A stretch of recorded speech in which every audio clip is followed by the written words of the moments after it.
Good afternoon, everyone, and thank you for joining today's webinar, Top 5 Elements of a Sales Coaching Strategy that Improves Performance. I'm Alexandria Klatt, Senior Content Manager at ATD, and I will be your moderator today. First, I'd like to give a thank you to our sponsor, Tyson Group. Tyson Group delivers data-driven sales training programs that empower sales teams, improve performance, and drive measurable revenue growth. Today's speakers are excited to hear from you. You can chat with them and our fellow participants at any time throughout the session by selecting everyone in the chat box. So let's practice now. Tell us what you're excited to chat about today. And we will have time for Q&A throughout the session. So we'll be keeping an eye on new and unanswered questions to be addressed throughout. And now I'm delighted to introduce today's speakers. We have with us Dr. Adam Rapp, who is the VP of Research Integration at Tyson Group, and Lance Tyson, who is the President and CEO at Tyson Group. And we're looking forward to learning more about sales coaching strategy and what recommendations you have for us. So without further ado, I'm going to pass it over to you, Lance and Adam. Sir, thank you. Thank you so much. Appreciate that, Alexander, for the nice introduction. And as we kind of work on through today, through our material, Dr. Rapp and I spend a lot of time lately with our customer base on coaching, and it seems to be a very hot topic. Dr. Rapp runs the Shea Sales Center at Ohio University. He's one of the top five academic sales researchers in the country. That's how we recruited him into Tyson Group. And over the last year and a half, him and I have been really focusing in on the data that we have around sales competency assessments and some of our macro diagnostics that we really kind of hone in on different reasons why sales leaders coach and they don't. And I guess to start off would be as you attend this webinar today, I'm kind of curious, and maybe everybody put this in the chat. How do you, in your current role in the audience here, support sales with coaching within your organization, whether you're in training, L&D, or maybe sales enablement? And drop in the chat kind of how you support that or how you're involved with it. So, Adam, first question for you is, we've done a number of these, plus we're on podcasts together talking about this a lot. What's great coaching look like in your experience? And we kind of guided the conversation around these things. You want to comment on that? Absolutely. First, thanks for having me. Thanks for joining, everybody. Excited to be here. Um, I'm excited to talk about this. Just a little background. I'm excited to talk about this today simply because while we do work with a lot of companies, I think all of us play a role as a coach in our organizations. I know here at the university, I'm coaching, undergraduate students that are 18 to 22-year-olds. I'm coaching, faculty that I work with when we're in the field together, Lance. We're coaching salespeople, sales managers, C-suite. So, coaching is incredibly important. I would say, what it looks like is first of all, is it's about coaching behaviors and not just results or not just a number. I think a lot of time, particularly in sales, we get caught up on a quota or a budget or a number, and we focus on that number or metric. But realistically, we know that there's behaviors that ultimately influence that number and help you achieve the goal you're going after. So we coach to the behaviors and the things that will predict or influence. So I think that's important. I think another Yeah, a lot of, piece, lot of, yeah, lot of leaders, a lot of leaders today say, "Hey, we're down 27-14. We yep, need to score more." That's not coaching, right? no, So, I interrupted you. Go ahead. no. And I think the other thing is too, so we look at coaching as oftentimes as something that's derogatory in the sense that, oh, only when you do something bad do you get coached. But realistically, I mean, we should be reinforcing positive behaviors as well as coaching to improve. And so it's not only about what's wrong or where there's challenges or weakness, it's about reinforcing what's working, right? That's right. That's right. And You know, the other thing there is that's a strength-centered comment too. Hey, here's what's going well, or here's something I observed about you that you need to do more of, or you're continuing to wow me with that. You don't get a lot of that strength-centered commenting either. So no, and that's something we need, right? We need more of it, more of it today than we ever have, to be honest with you. And I would say the other two things is when we look at, great coaching, it's the idea that we don't sometimes we focus on only the low performers or those that are struggling or have challenges. We need to focus on top performers as well. I mean, coaching is for everybody in the organization, not just a segment that we're like, ooh, they need improvement, I think there's opportunities across everybody in the organization. And then Agreed. and then last one, is the idea that there's got to be consistency. A lot of times coaching will become reactive in nature and something bad will happen, let's say, or there was a challenge or a missed sale or we see something we can step in and try to correct.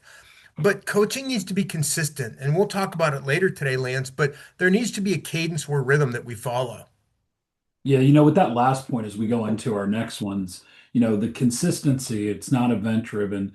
You look at the nature of probably a lot of the businesses of folks that are here today. You have virtual environments, you have non-virtual environments, you have hybrids. You dial back pre-pandemic, a lot of people were in the office. You kind of manage by walking around, and you coach by walking around. Now we're looking for opportunities, and I find a lot of our customers really struggle with the formal, informal, and kind of setting the table a little bit. Let's look at the state of coaching real quick, Dr. Rapp. What do Yep. comment on some of these things? Well, we have some numbers here and some stats here, Lance, but if we take a look into it, most organizations, there's very few organizations that don't see the value in it. I mean, every organization I've talked to, and I know you as well, they see the value in coaching. They see the importance of it. But less than about a third of the organizations out there actually have some type of formal coaching framework or approach, right? Which is an issue. And a lot of times we'll talk to this and the amount of interviews that I've done and working with different individuals, asking them about the importance of coaching, and absolutely, it's top of the barrel. And then you ask them, so what's your process? And you get that pause, you get that hesitation. Well, and you realize, okay, they don't have that structure. And the challenge is we know that when there is a structured framework in place, organizations just in general, not only just sales organizations, but organizations in general are hitting higher numbers and they're having higher success rates, right? And we know that a lot of the coaching, back to that previous point, it's just tied to, these revenue outcomes, and it doesn't really look at some of the behaviors. It's about, hey, we need a 3% growth, 5% growth, and that's what we talk about rather than the things that lead to it. So coaching, the state in a nutshell, everybody knows it's important. Most organizations are still bad at executing on it. Not and what's interesting about these stats, and we're going to share some stats that we do in our diagnostic called Sales Team Science. Not only do they not know when you get the formal or informal, they're not sure. Then they don't have a process. So then coaching is left up to whoever's doing it. So predictable process yields predictable result, right? So, I want to introduce this concept, to the audience. We have a lens we look out called Sales Team Science, and we believe that regardless of how large the organization is, whether you're working for Merck and you have 5,000 field reps, or you're with a smaller company, you have 30, right? That you got to look at seven different factors that drive success. Management, leadership. We look at the difference there between management's KPIs. Leadership is kind of the culture you have with your sales. So you look at sales process. You look at effectiveness, which is a result. Methodologies, philosophically, what your mission or how you approach things. We're going to dial into talent today a little bit, and then you look at your tech stack or your enablement. So the past year, we've done this diagnostic with a little over 1,000 salespeople, 30 different organizations, and about 300 leaders. And we found some interesting things that we'd like to share for you. The first thing I'm going to ask you to comment on this um, is just kind of alignment around the sales process all in. And that alignment is what this is saying is the blue line is the leaders, the yellow line is salespeople, that less about 50% of the organizations that we looked at actually have alignment on the sales process. So actually that means the leaders and the salespeople, there's so many inconsistencies with what to coach on because it's not defined. And then worse is alignment on sales methodology.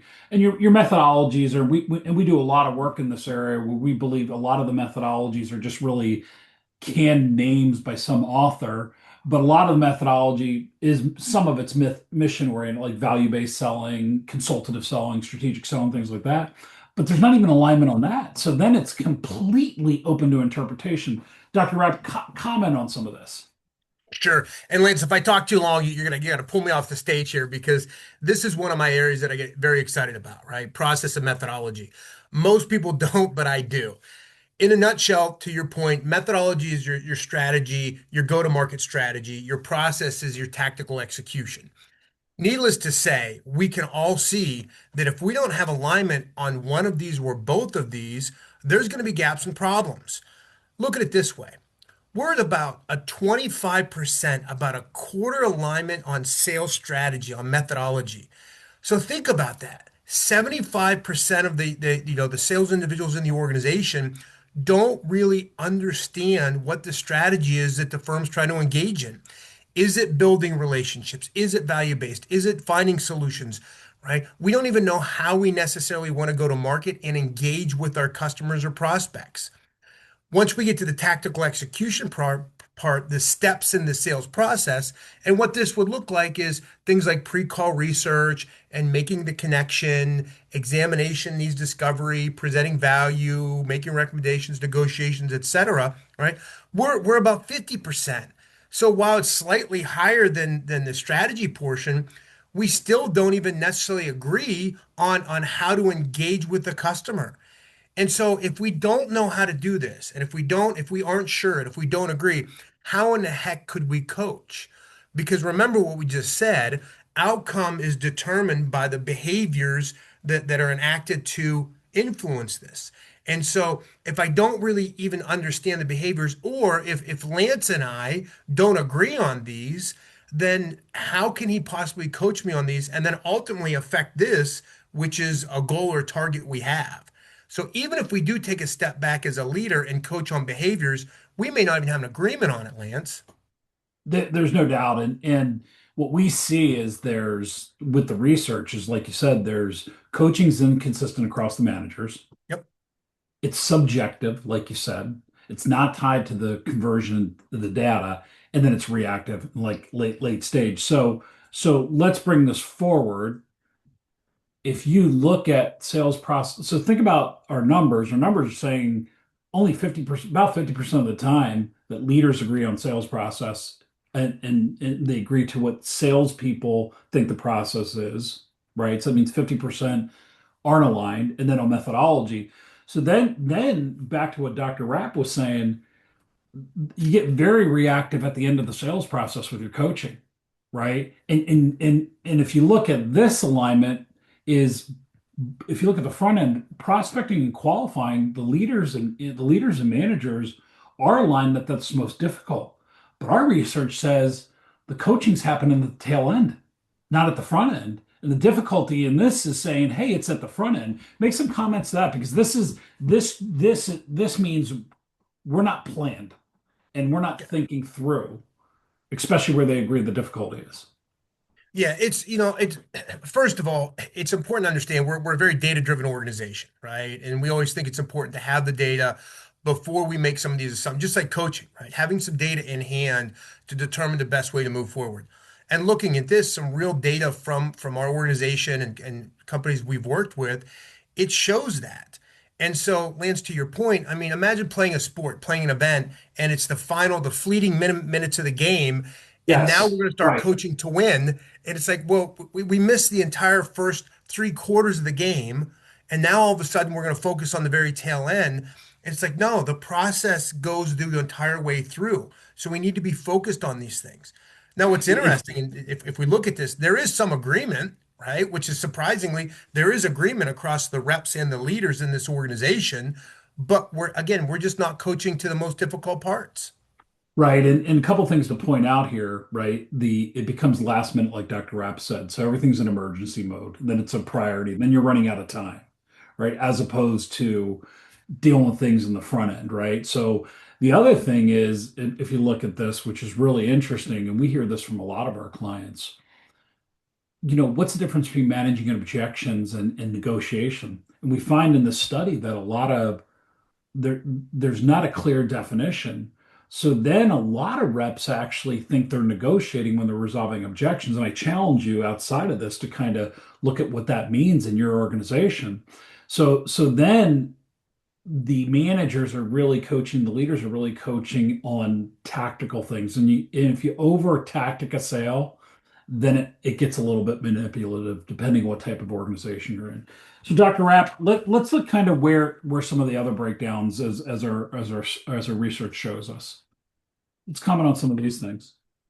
Sure. So one thing in sales in particular, right? We do have some defined steps in the sales process, and we call that, the pipeline, looking at these different steps that we go through. And this can be, leads, calls, conversations, proposals, discussions, whatever it might be in your organization.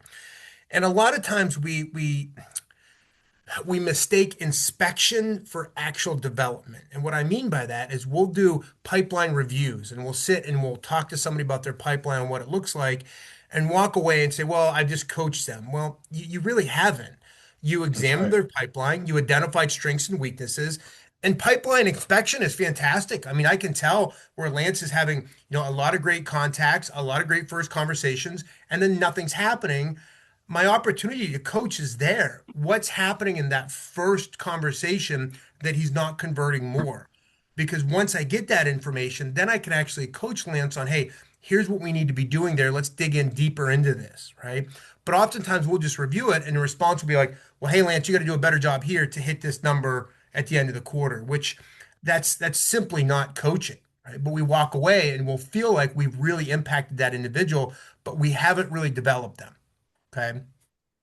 Another thing is managers oftentimes just don't know what to coach.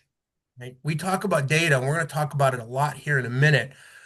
A lot of managers and a lot of individuals I spoke to say, well, it's a gut reaction, it's my feeling, it's intuitive, it's the things that I would have liked to have been coached on when I was in their shoes, which obviously, Correct. like when I was in college versus students now, it's a different world. So like my experience and theirs is different, and I need some information. So a lot of times we don't know what to coach on. So it goes back to that number or metric, right? And then you mentioned it last time. It's inconsistent, right? Across individuals, it's inconsistent. It's inconsistent across the organization. There's no cadence. I was with somebody one time and they made a joke, a manager, and they said, hey, you know what? I'm going to coach this guy up. Give me a second. And I was like, oh, and in the hallway, there was a coaching interaction, which I was like, that wasn't truly what it was. Exactly. Well, it's kind of interesting. A few weeks ago, we were down with an organization that's in the entertainment space down in Florida, and they had about 30 of their leaders in a room. We were talking to them, and they had about 400 salespeople all in. And by just kind of a show of hands and some discussions, there's most of the leaders aren't actually observing the behavior. So if you go even to that one above that, right to the right, upper right hand corner, they're reading the results, they're reading the activity, they're reading the dials and the dashboards. But think about it this way: you develop practice coaching by observing a game. So a lot of the leaders aren't spending any time actually observing the salesperson when they sell in the environment. I don't know, I don't mean to over connect this to sports, but I would need to know what to coach people on based off of how they perform in the game and how somebody performs on a sale, whether that's listening to a call, listening to a recorded call, being with the salesperson side by side. So it becomes really important. So as we look at those breakdowns, here's our 5 key elements to coaching strategy. This is kind of the way we look at things. Excuse me. Oops, I apologize. So as we look at the 5 key elements of coaching strategy, one, like Dr. Rapp said, we're going to be informed by data, and we're going to share with you in a minute a competency-based assessment we also look at. So we take the information from sales team science in that lens, and we see kind of the macro things that we're dealing with. Is it KPIs? Is it sales process? Is it methodology? How are they using enablement? Just think how much, if you have a salesperson that sells with technology like this, facilitation skills become very important. Dr. Rapp found a few months ago that one of the trends we were seeing is impromptu and extemporaneous speaking were really critical to ways we could coach somebody because they had to be ready with those things. So talk Dr. Rapp about aligned with sales training and behaviors. Kind of focus on those two and we'll round out the other two. Sure. Obviously, and I know with this audience, a lot of this you understand, but it may not be happening within the organization. The idea that if we identify a need through data, right? So if we identify a deficiency, we call them, a sales competency gap, someplace we're going to try to improve, right? What we want to do is we want to make sure that the training that we're engaging in is actually supporting that behavior, which seems intuitive, right? But then we need to make sure that with the follow-up coaching, the managers, the leaders in the field, that they're coaching to that behavior that we trained on, right? To make sure that we're pulling this through, because we talk about the idea of stickiness. Like, how do we make these trainings and how do we make these things sticky? And it's the idea of consistent reinforcement over time. Right? And It so is. when we're doing this, and one of the gaps that we've been seeing more and more is that, we're training reps, we're training individuals in the organization, but we may not be training the managers on how to coach to that, or sometimes we're not even letting the managers or leaders in the organization know what these folks are receiving training on, and that's creating these gaps. And we know if things aren't reinforced, right, because so much of this needs to be habitual and it needs repetitions like muscle memory, that if that's not happening, these things will dissipate and disappear. And so we need to make sure that our coaching, our training is aligned along with the needs of the individuals.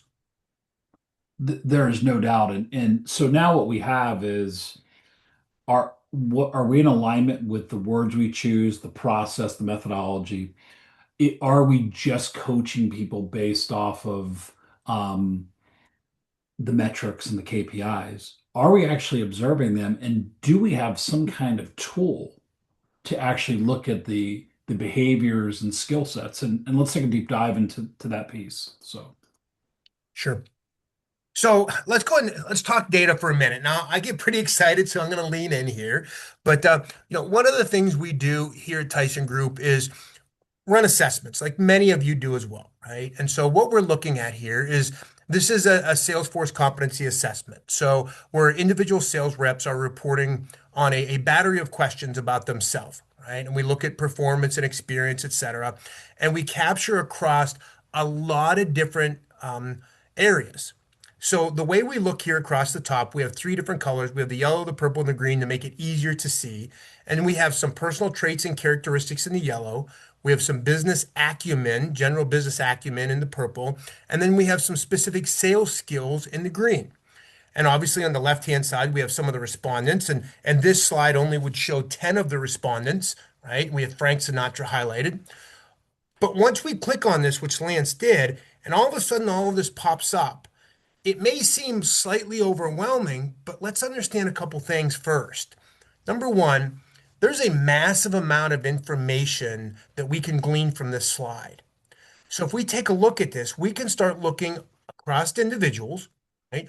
We can see, okay, how are different respondents performing across different areas? When I look at one of these, the first thing I do is I don't focus on an individual. I look at this like a heat map, if you will. I'm looking for the reds, the oranges, the darker areas that we see that start to emerge a lot. Lance said extemporaneous speaking skills. If we look at that column, we see that everybody is in either a burnt orange or orange, suggesting that everybody on this slide, at least, and understand this isn't the entire organization, but on this slide, we see that there's some gaps and some deficiencies. If we go over and we look at some of the sales elements, we see there's some greens there, so individuals are doing better. Now, what this slide shows us is it says, okay, based on benchmark numbers, so thousands of people that we've surveyed at Tyson Group, and we built kind of best practice. We broke these individuals up in quartiles, except for the dark red, which is the absolute bottom 5%, which is critical need. We can start to take a look and do some comparisons. Now, if we look at Frank Sinatra, respondent number five, the one highlighted in yellow, if we look across there, we can start to see, okay, it looks like Frank is pretty good at some of the selling activities, but may have some weaknesses in other areas. So what this does is this will start to give me some idea of my organization. But the great thing about data and why I get excited about it is we can do a deeper dive into it. What this shows, first of all, is it shows in the overall organization, everybody, because there's quite a few people in this organization, 50 to 60. This rank orders skills of everybody in the organization as a whole from best to worst. So in this organization, time management, overall, they were the best at time management to sales recommendations, etc. So if I think of training from an organizational standpoint, and I'm going to train everybody on something, I'm going to look down at the bottom and I'm going to see, okay, feedback, manage accounts, facilitations. Boy, it seems like some of these customer service type elements, the organization as a whole is struggling. So what I call turnkey solutions, where if I'm going to go in and bring something in that I can say, okay, everybody needs training on this based on some deficiencies, I would take a look at this, assuming that this influences our outcome numbers, right? But I could take it one step further as well. If I click again, Lance, if you could advance that one more, I can now take a look at Frank Sinatra, who I referenced earlier, and I can compare him as an individual against my organization now. And this is where it gets very interesting, in my opinion. The organization as a whole is very good at time management, which is fantastic. I've got Frank who's struggling. I mean, the dark red is bottom 5%. Individual coaching, I mean, Frank is absolutely going to need some of that individual coaching on time management. Now, the challenge, Lance, is this. I could say, well, Frank doesn't really, he doesn't need any help. He's great at sales. He's good. Oftentimes, what will happen is if we're good at a certain skill or behavior, it will mask deficiencies in other areas. So Frank might be doing a great job in the field selling. So the attitude is, well, leave him alone. But realistically, if he's struggling this dramatically at time management, we're facing potential burnout. We're, leaving the organization, high levels of stress because he's doing a great job, but it seems like he might be incredibly overwhelmed. So from a data standpoint, we can start to build out, individual coaching programs. We can start to look at different broader training programs. There's a lot of opportunities and information we can look at here. And individual coaching. Somebody had asked if Dr. Rapp if a template is available with the coaching data to actually read it. I believe that's what the question was. A temp, yeah, we have. Yeah, So when we, meaning how to define. I think the question was how to kind of take the like on this, how to kind of read the heat map. I think that I believe and how does a template go along with it to how to read Yeah, it. yeah, yeah, yeah, yeah. So when we do this, so what we'll do is in a situation like this, right? This is actually the first thing we do is we actually explain how these metrics work. We explain why would you compare against benchmark numbers? Why would you compare against your organization? Why would you compare individuals against the organization as well? Because there's really three levels of comparison here. And then what we Right. do in an extended review on something like this, we actually go through and walk through the aggregate scores, which is the last slide, and we'll give some sample individuals and talk through those. And the other thing we do, Lance, is we realize that a lot of sales organizations, we have different roles, whether it be sales, service, leaders, right? Because these are applicable to all the different roles. And we'll talk about which skills, which behaviors tend to rise to the surface more often, depending on the role. So if Yeah. we're talking, let's say hunters, farmers, so if you're growth and hardcore sales versus more cultivating relationships and servicing, hey, this may be important, more important versus this. And then also being able to split this up, which is another thing we don't go into detail here, but splitting by service versus sales really gives you different perspectives and helps you. It honestly, it gets you bang for your buck when you're investing in your employees and you're like, okay, this is what this group needs. We make sure Right. we're having the impact where they need it. Well, another way to kind of look at that too is if we go back to Cynthia's question, we're currently engaged in a project with a fairly large employee benefit firm. They're also in all kinds of corporate insurances and employee benefit insurance. When they bring new producers on, a really good number for them is to keep 50% of an entire class that they would bring on. And so we're actually running our sales competency assessment against it. And as we build out a plan for them, because we're building our plan based off of what we assess. We're also through some interviews making some observations about those folks too. So you take this data, but you also have to you got to observe some things also to really kind of look at how you're going to tailor your coaching in your training. So Dr. Rapp would tell you, this doesn't stand alone. This is also it's kind of like my mom who was diagnosed with diagnosed with cancer. Thank God she's all right. The doc is looking at her CT scans, but he's also interviewing her to see what her lifestyle is and things like that. So you got to blend all these things together. It just can't stand on itself. Dr. Rep, let's get into kind of our coaching framework with some takeaways here for this. Sure. So the big thing is, and we preached about it for about 30 minutes now, Lance, is that there needs to be some repeatable process, right? Coaching needs to be consistent. And we believe that just like a sales process, there needs to be some type of coaching process. Like how do we engage? And we use a pretty simple acronym, COACH, right? So clarify, observe, advise, commend, hand off. And it comes down to, really the first part is, okay, understanding, and this isn't listed here because we mentioned how important it is and we should know how to do this. Preparing. Like, what am I going to be focused on? I'm aligning with training. What's the content? What are we going to go into? And the first thing is when we engage with somebody, and we look at coaching similar to the sales process, asking questions, right? Asking to understand. Like, help me understand, Lance, when we look at this behavior, we look at this skill.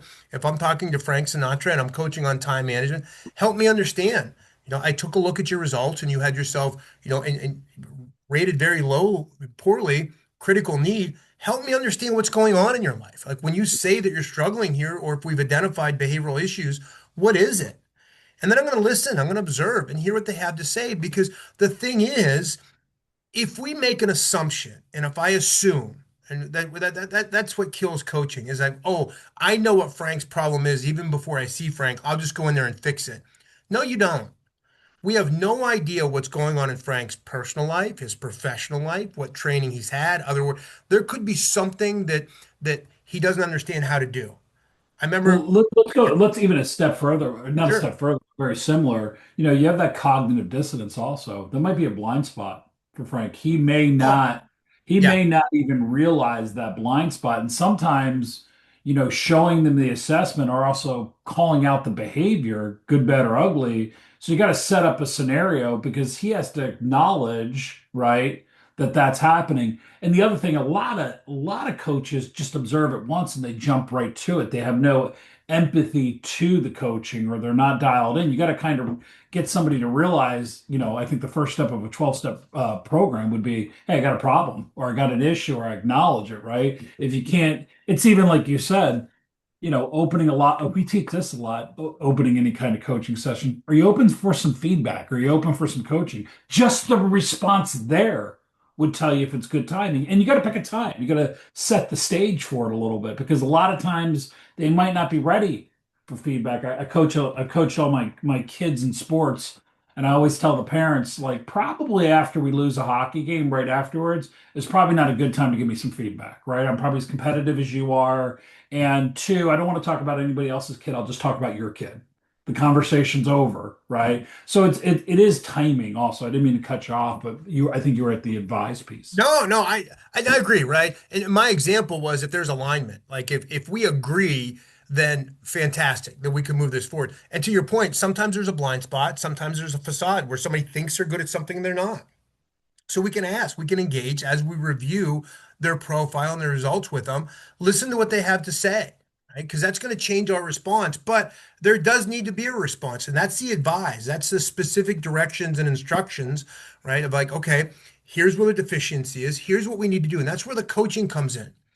But the thing is, Lance, is we can't stop here. Okay. And understand that if we have a good working relationship, so let's say you and I, Lance, we have a good working relationship, and you ask me about, hey, Adam, let's talk about this call. I tell you about something that happened, and you say, okay, let me give you some guidance. Let me coach you for a minute. Essentially, you're telling me that, hey, Adam, you didn't do as good as you could. You can improve. That hurts a little bit, right? I am competitive. I do have a little bit of an ego. So that does hurt a little bit. And so to some extent, I feel like it's damaged our relationship. So picking that person back up, giving them that boost, and that's the commend, that's the appraise, that's the, hey, great job doing this. Like, I know you struggled here, but fantastic job reaching out to that client. Great job putting that proposal forward. I know it didn't get where we wanted it to, but good job getting us there. But the thing is, we Agreed. can't end there because if we end on the praise, then the person walks out patting themselves on the back and saying, Lance really liked what I did. And it's like, well, that wasn't the intent of our conversation. What we do is the handoff, and that's the next steps. I call this the action item. Say, hey, right, great job. We have some ways to improve. Here's what I would like you to do next, and give that specific direction and instruction. And in my opinion, Lance, this is the best framework because then the next time I engage you, when I come back around to the clarifying and the questioning, the first thing I can ask you about is our last interaction and say, hey, last time we met, when you left the office, when we got off the call, you were going to do this. Help me understand, how did that go? Give me some feedback there. And it's great I, because here's the thing. When it works, they will start coming to you for more coaching because they're like, this person can help me. If it doesn't help, we can dig deeper. If they didn't do it, now we're having a different conversation. But it I, moves us forward. it does, and I think a couple things, especially if you're an L&D in the organization, there training and coaching are two different things. Like a lot, we spend a lot of time with our training team on how to coach in the classroom, right? Because that's trying to change the behavior or the habit, right? And I think one of the things Adam's talking about is if you think of face of a clock a little bit too, at some of the above stuff, you gotta get the person's they got to say I need to, I can, I want to, show me how, right? So you got to get their awareness and attention in the right spot, and then you got to give them the information or the knowledge. And if it's a face of a clock, it can't stop there. Then you have to coach, right? You got to get them to practice in front of you and coach, right? And practice makes, most people would say perfect. Actually, perfect practice makes perfect. You could have them practice the wrong thing and they wouldn't be able to change. So then think 9 o'clock to 12 o'clock, you start changing behavior. The other piece, what Dr. Rapp had also mentioned is you got to look for spots even before you coach on that commend piece where people are doing things well. You know, your ratio should be 3 to 1 the other way. Dr. Rep, we did get a Yep, question that about the sales competency assessment. I think the question, if we went back a slide, is the competency assessment self-reported or rated by multi-raters? I'm sure. not sure how you So want. so we have a couple different assessments. The first one we showed earlier in the presentation looks at managers and reps at the macro organizational level. The one that I just reviewed for the individual reps, that's self-reported, right? But I understand the deficiencies of self-reporting. I understand the self-inflation biases that exist based on my background and research. So we factored a lot of different pieces into it. So the first thing we factored into is obviously we change anchors, we do some reverse coding, we try to use best practices on self-report surveys. But what I built into it is a consistency score. So what we do is throughout the battery of questions, there's places where we have checkpoints to see are people being consistent and candid. Because as you know, taking one of these longer assessments, because it takes about 15 minutes, it's difficult to be, if you self-inflate, it's difficult to be consistent across the entire assessment, especially when things are changing. Anchors, item stems, rank order, etc. And so what we do is we create a consistency or candor score. And then based on that score, if you're 100% and you're consistent throughout, that's fantastic. What we find is most individuals, right, they waver a little bit. And so what we do is we discount your scores so we have a more conservative estimate because we never want to overestimate, right? And then from there, what we do is we report those numbers. Now, we have abilities to do if a 360-degree analysis is something we're interested in, we absolutely have the ability to do that. But we find for a lot of organizations that becomes pretty cumbersome to have individuals filling out as well as managers rating each one of their individual team members. So we do have the ability to do that, but for this, it is self-reporting, but we take every measure possible to help account and correct for that. The other interesting thing with the candor score is, as Dr. Rapp was building this, we just based off of our years of experience in doing this, the folks that are less candid are is where you have to put the most time in for coaching, and their cognitive dissonance, their awareness of our blind spots, it's immense, and there's a lot of planning that has to go around that. And you actually, we're not even getting into this either. It's also the cadence in which you communicate and how you communicate to them, right? Their acceptance on things and things like that. So that becomes really critical. A lot of questions that we get from organizations is if you look at sales coaching quadrants a little bit, let's kind of dip on that. And if you had to frame your sales team, you got these different coaching strategies for retention to performance management, right? First is the star, based off metrics. Is this person coach? How much time do I spend with this person? So it's the old stock question. Do I spend more time with my non-performing stocks or do I spend more time with my performing stocks, right? So what does, and I mean that more not to say people are stocks, but you look at the return, right? So how do I coach a star? How do I approach them? Ironically enough, the really heavy hitters in sales tend to be it's more of a constant never-ending improvement. I can't say that we have research on that. It just always appears to be the case. And then you have a grouping of folks that are newer developing. You have some folks that are more plateaued and how much more you're going to get out of them. And then based off of multiple factors, you have non-performers. Dr. Rapp, make some comments on that. Sure. Well, when we look at this, the first thing to understand, and a centerpiece of this conversation is not everybody's the same in an organization. Our stars tend to get ignored, and we simply can't ignore them. Okay. If my stars Yep. are my top performers in my organization, imagine if I can move their performance 5% versus somebody who's an incredibly low performer and move them 5%. The impact is much greater.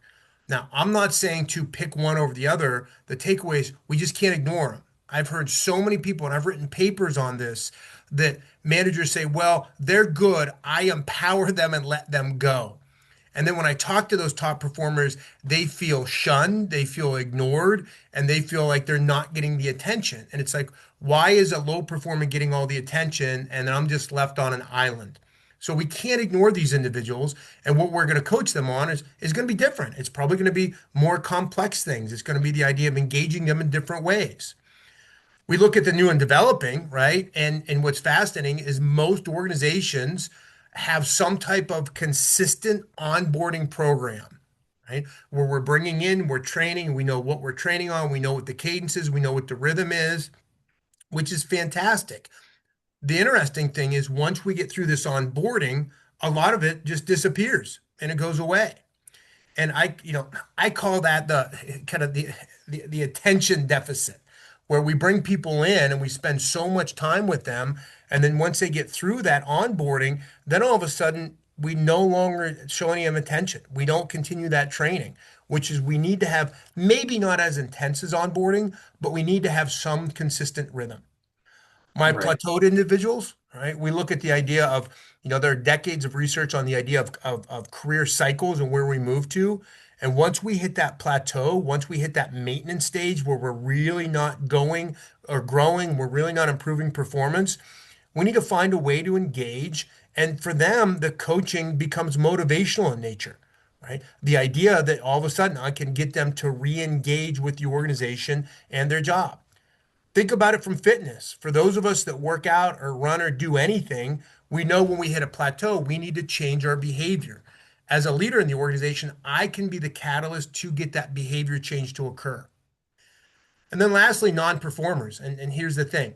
If we agree on it, on the challenges, then obviously we're going to coach somebody up. If we disagree on it, then more than likely that's the facade where the individual thinks they're doing well, they think they're doing okay, and realistically they're simply not, and we need to coach them through that. Really well said. Interesting thing about your top performers also. If you sat down and one of the strategies we invoke is especially with your top performers, give us some feedback on some things that are inside outside your comfort zone with the sales process. They're very aware of where they need to be coached. The second thing is not all high performers make very good coaches, right? So a lot of times your top performers do things very innately. If all of you actually think of sales as half art and half science, which doesn't we're invoking like come in with data.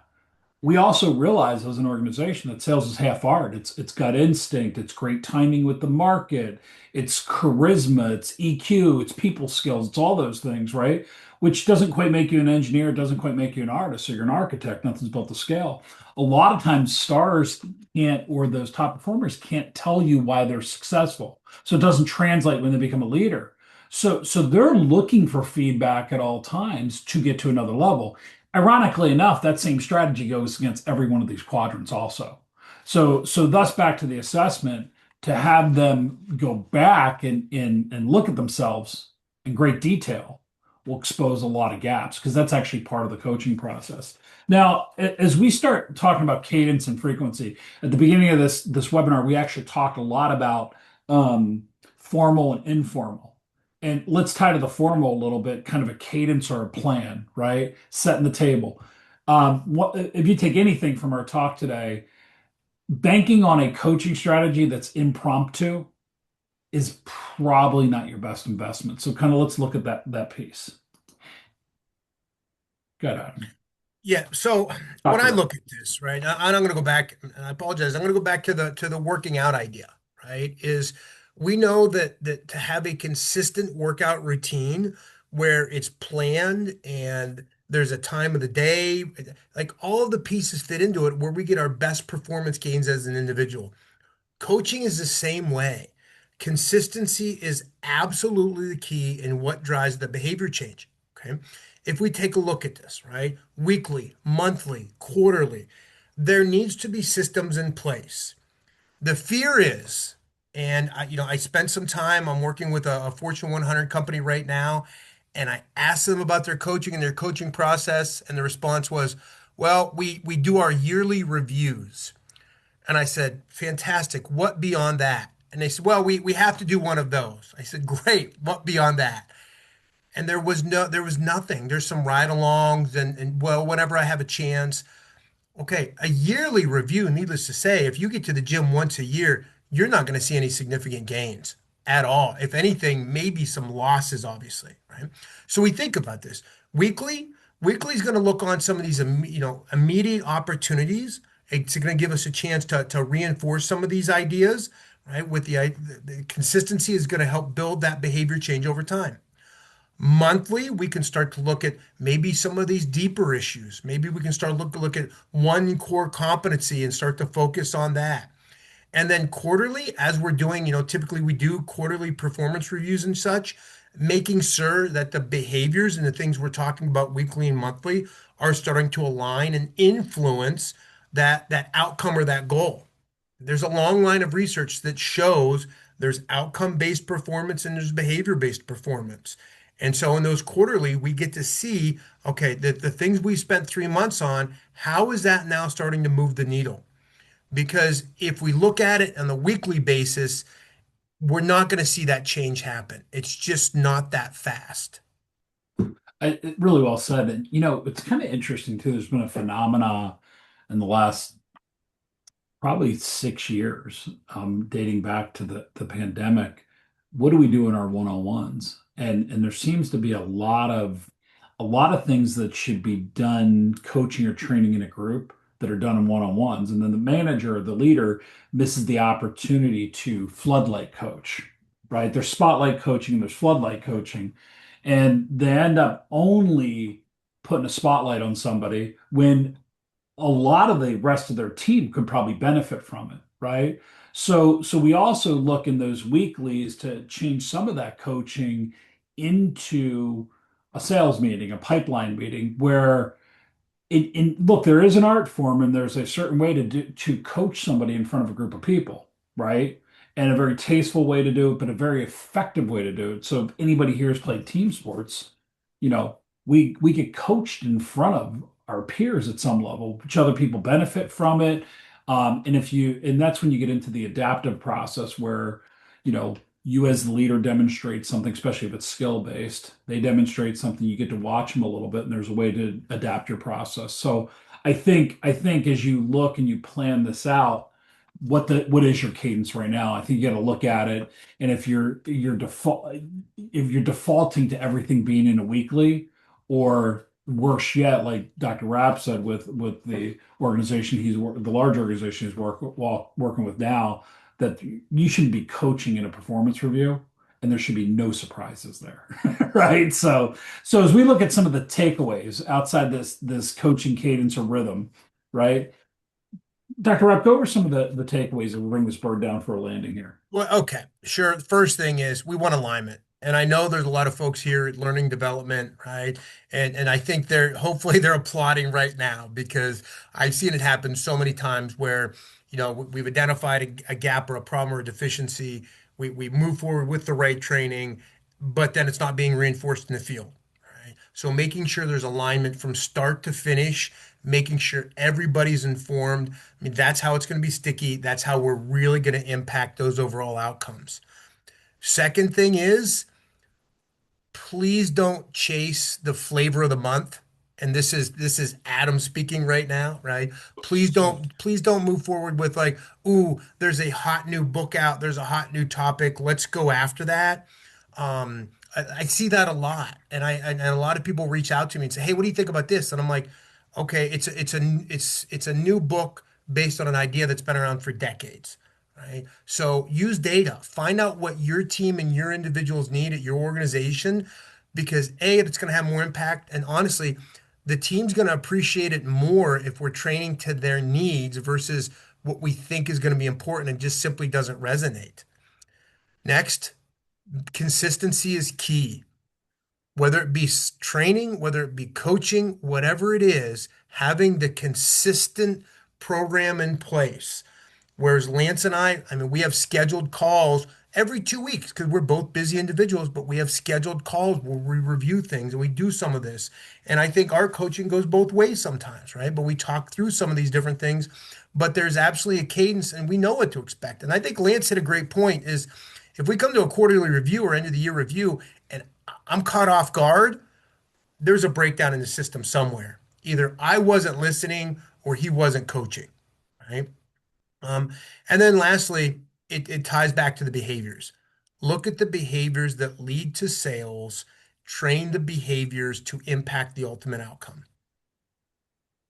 That is really well said. And Alexandria, I think I was looking at the chat. You may have one or two questions here as we bring this down for a landing. So Yes, and I just dropped the questions in the chat that I received earlier, DMs, but if folks still have more questions, keep them coming. I believe we still have time. So first, this was around timestamp 218. I wasn't sure if I was going to be able to jump in, but then we kind of left that slide. How much, oh, yeah, actually, I think I have it listed as, yeah, number one here. How much does the lack of alignment around sales process and methodology cause the breakdowns in sales coaching? I'll take a stab at this, Dr. Rapp, and then one is your nomenclature's off, right? So, for instance, um, we do a lot of work in sports and entertainment. I actually have a trainer today down if you're a Dallas Cowboys fan, I have a trainer down there today. Their sponsorship group, which does big naming rights and media deals. A few years ago, they were calling the part of the sales process where you'd ask questions. Some were calling it a needs assessment. Some people were calling it discovery, and some people were calling it an opportunity analysis. If you're not aligned on your sales process and use different nomenclature. Now, for instance, if you worked for the Dallas Cowboys or anybody in sports, trust me, they're not doing a needs analysis.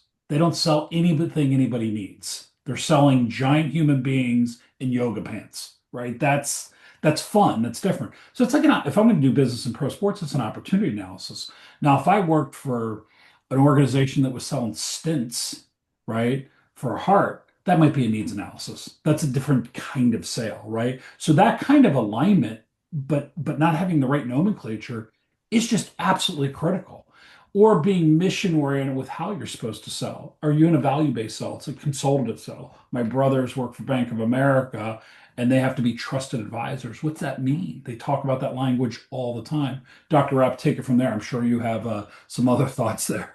Sure, sure. I'll do a numbers approach on this one, Lance. I mean, if we don't have alignment, we showed that slide. There's 50% alignment on sales process, 25% on methodology.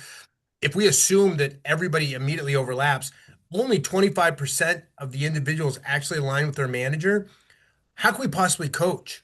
I mean, we don't even, to Lance's point, we don't have the same language. We don't have the same know-how. There's huge gaps here. More than likely, there's not immediate direct overlap between those two groups. So we're probably 20% or below on alignment. I can't coach if I don't understand what we're doing or how we're doing it. Like, and not even me as a rep, the manager as well, because we just disagree or don't understand. First of all, we have to get on that same playing field, that same level. Research shows, if we just look at the process piece, organizations that don't have a defined process and aren't coaching to that process have between 20 to 30% performance lost. So when I talk about that, and you ask about the breakdowns, I mean, there's going to be huge breakdowns in sales coaching simply because we just don't know what or how to coach. So, I mean, the idea of even getting alignment is incredibly important, and it will absolutely influence how and where to coach. Because honestly, and I'm kind of rambling, but if we think about it, if I don't have alignment and I don't know what to coach, there's a good chance I'm just going to avoid that topic altogether. Yeah, So that's right. That's imagine exactly right. taking a salespeople and avoiding sales process or methodology altogether. I mean, that's bad news. In two other real quick comments on that. We did a lot of work with an organization, a plastics organization, that was owned by private equity, and they had to grow double digits each year in this environment. And they swore up and down that it was a coaching and training issue with their people.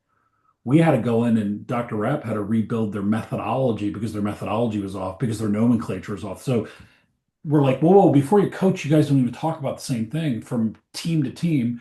Dr. Rapp and I are working on another, with a pretty large pharmaceutical, and they had bought into a methodology that, they loved the wording of it, but they don't know how to coach to it because it was a framework. So there's a lot of these things really tie into each other, because you might think it's a training or a coaching problem, but it may be an alignment issue also. And that's why each sales team, based off of what's going on in the marketplace, right? What are those environmental factors going on with how you're trying to sell, and results you're trying to get, really matter to all this also, along with coaching. Okay, let's see if we can get to this last one before we wrap. So, how much time Sure. should managers spend coaching on sales processes and methodology versus skills versus deals? We just kind of mentioned it, and I'll let Dr. Rapp take it from here. If if you got to first have alignment on the sales process and methodology, and that's the right nomenclature, that's is what's lined up in your CRM, what the salespeople are actually doing. Because your CRM could be operational and the salespeople do something different. So that becomes important. So language is really important here. And then from a skill set standpoint, I wouldn't even I would spend most of my time there, but it needs to be observed skills based on data, right? So like Frank Sinatra, if he's low in time management, I want to see him lay out a plan for a month, right? Or if he was low in objections, I'd want to observe how he resolved an objection. Get Dr. Rapp. So we talk about, in research, we talk about KSAs, knowledge, skills, and abilities, right? In this situation, I'm looking at those things. Like I would never coach on an individual deal without looking at what happened in the deal, what behavior wasn't executed, what skill is missing.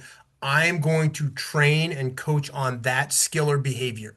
That's where I'm going to spend my time, right? Not a specific, a process is simply a set of behaviors, the methodology or skills that we need to put in place to execute on a strategy. I'm always going to go back to skills and behaviors. And I know that's not what the question asks, but realistically, it's behaviors and skills or knowledge and product. I'm going to coach and work in that space, knowing that it influences these other things.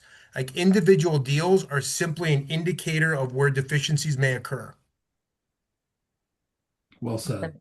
Very well said. We have about a minute left. So, unless you all have closing thoughts, I'll help us wrap up. I appreciate everybody's time today. Thank you. Yep. Appreciate everybody attending. Love talking about coaching. Always available if you want to reach out. Especially if you want to get nerdy and talk research or anything. I'm definitely the guy for that. Thank you. And for any other resources too, we have a program overview about high performance sales coaching. And also, if you wanted to grab our free guide to ultimate sales coaching, there's a couple of QR codes. So we appreciate it, Alexandria. Thanks for having us today. A huge thank you to you both, Lance and Dr. Adam. We appreciate you for sharing your insights, your frameworks. Thank you to all our attendees for joining, and another thank you to Tyson Group for sponsoring today's conversation. We hope you join us for future ATD webinars and resources. And just as a reminder, Linda just dropped it in the chat, but you will receive a link to the recording once it's available. That will go out tomorrow afternoon. Thanks, everyone. Thank you, Alexandria. Appreciate it. Thank you.